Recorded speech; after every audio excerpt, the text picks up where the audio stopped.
These are 10 mistakes travelers make. Checking bags.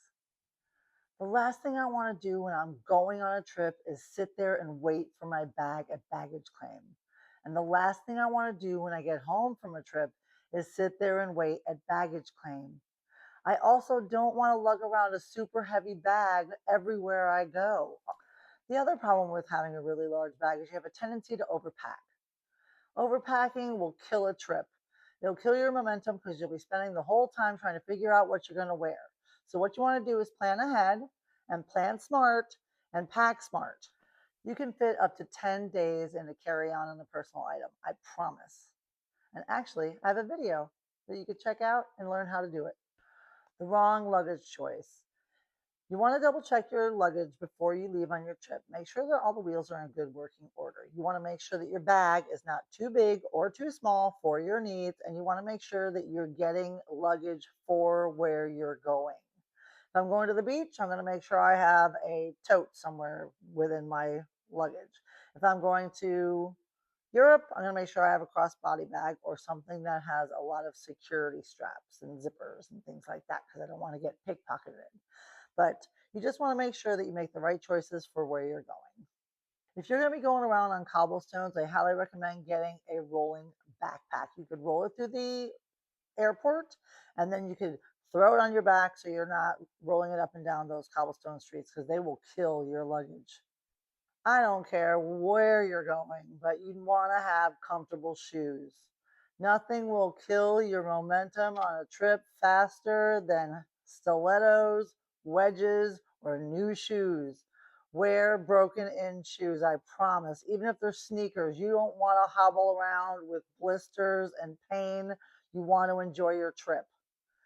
I know you want to look cute. Hobbling around on blistered feet is the furthest thing from cute. Not having the right adapter, not having a voltage converter, and especially not having dual voltage appliances. If you're bringing a hair dryer, curling iron, straightening iron, or wave iron, you need to make sure that they're dual voltage if you're going to Europe. Even with a voltage converter, chances are you're going to get your item fried. Don't do it. Trust me on this one. Over planning your trip. Don't over plan your trip.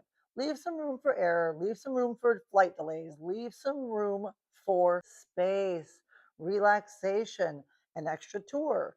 What if one of your tours gets canceled because of bad weather and they need to move it to another day? If you overplan your trip, you won't have any flexibility. So give yourself a little bit of room, give yourself a little bit of grace, and that way you'll enjoy the entire trip.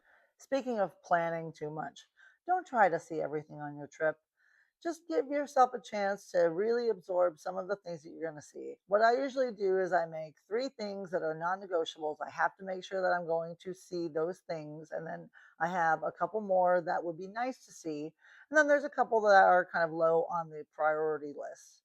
And those are the things that I might get to, I might not. The cool thing is, if you don't get to all of them, you can always go back. Airport timing mistakes are brutal. I had a friend who got to the airport 30 minutes before I did because she was coming from a different part of town. She had to check her bag. This is another reason why I don't like checking a bag. The line for checked baggage was really, really long. So they asked her to get out of that line and go downstairs to the curbside check in because it would be faster. After she waited in line at the curbside check in, when she got to the front of the line, they told her that she couldn't check her bag curbside because she had made a flight change. I don't know what happened. I think she went into first class, but still ridiculous because she made it within 24 hours of the flight. She couldn't do curbside check in. Then she had to go back upstairs to get back in the long line at the regular baggage check counter. Meanwhile, I get there 30 minutes after her, and I'm already 3 mimosas in by the time she got through security and came to meet me. She barely had enough time to chug down a mimosa before we had to go to the gate. So make sure that you leave yourself plenty of time to get the things done that you need to get done. And in my opinion, don't check a bag.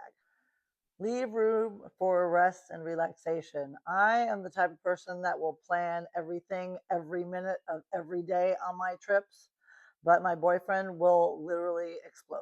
So we have to plan for some straight up downtime with nothing going on so that he can rest, recover, and get ready for the next adventure. Ignoring local culture. Americans have a bad reputation for being rude, and I think part of it is because we don't look into what the culture and the customs are of the place where we're going. So, what I recommend to you if you're going, especially overseas to Europe, I would say read up on the cultures, the customs, and the tipping culture because most of the time when we're on these trips, we're going to cafes and restaurants, and we want to make sure that we're doing things the right way. You might just save yourself some money because a lot of times in Europe, they don't tip like we do here in the US. So you get to save some money for some more souvenirs. And at the very least, they'll appreciate the effort.